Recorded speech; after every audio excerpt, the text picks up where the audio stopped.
साथीहरु आज काँक्रोको तेस्रो टिपाइ गरियो। आज असार 13 गते। अहिले काँक्रोको क्वालिटी राम्रै छ, उस्तै छ। आज भने अलिकति बढी होला जस्तो छ। हिजो अस्ति दोस्रो टिपाइमा 35 किलो भएको थियो भने आज 40 किलो जति हुने लागिरहेको छ। र अब भने बजार लैजानको निम्ति प्याकिङको निम्ति ग्रेडिङ गर्दैछु। राम्रो काँक्राहरूलाई चाहिँ छनौट गर्दैछु।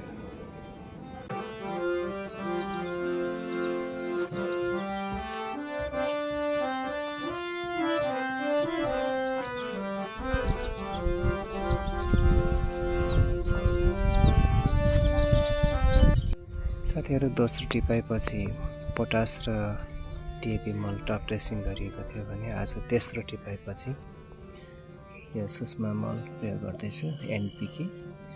हरेक टिपाइपछि बोट बिरुवालाई पौष्टिक तत्त्वको कमी हुने भएको हुनाले कहिले जराबाट त कहिले पातबाट हामीले मल दिनुपर्ने हुन्छ। त्यसो भएको हुनाले आज तेस्रो टिपाइपछि पातबाट एनपीके अथवा सूक्ष्म मल चाहिँ दिन लागिरहेको छु साथीहरु।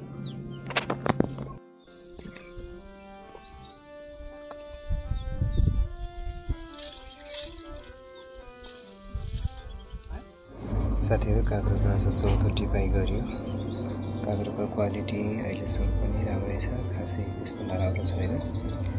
र फलाइको कुरा गर्ने हो भने अलिकति कम फलेको छ। अस्तिको तेस्रो पटक अलिकति बढी फलेको थियो भने आज चाहिँ अलिकति कम भएको छ।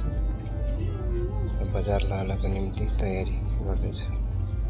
र चौथो पटकको टिपाइपछि आज यो पोटास र युरिया मलले हल्का टप ड्रेसिङ गरेको छ। अब भन्न त फल लाग्न थालिसके पछाडि युरिया मल आवश्यक छैन, दिनु पर्दैन भन्ने गरिन्छ। खासमा युरिया मल चाहिँ बोटको वृद्धि विकासको निम्ति भएर भनिन्छ। तर झट्ट हेर्दाखेरि बोटहरू हल्का पहेँलो हुँदै गएको, पातहरू पहेँलो हुँदै गएको देखेर युरिया नपुगेको हो कि भनेर युरिया चाहिँ आज एड गरेको छु। अब पोटास मल चाहिँ फल राम्रो बनाउनको निम्ति भनेर भनिन्छ। अब अर्को टिपाइपछि भने सूक्ष्म तत्त्व भएको चाहिँ सूक्ष्म मलहरू चाहिँ प्रयोग गर्नेछु। आजलाई चाहिँ यति नै टप ड्रेसिङ र पानी लगाउने काममै सीमित राखेको छु।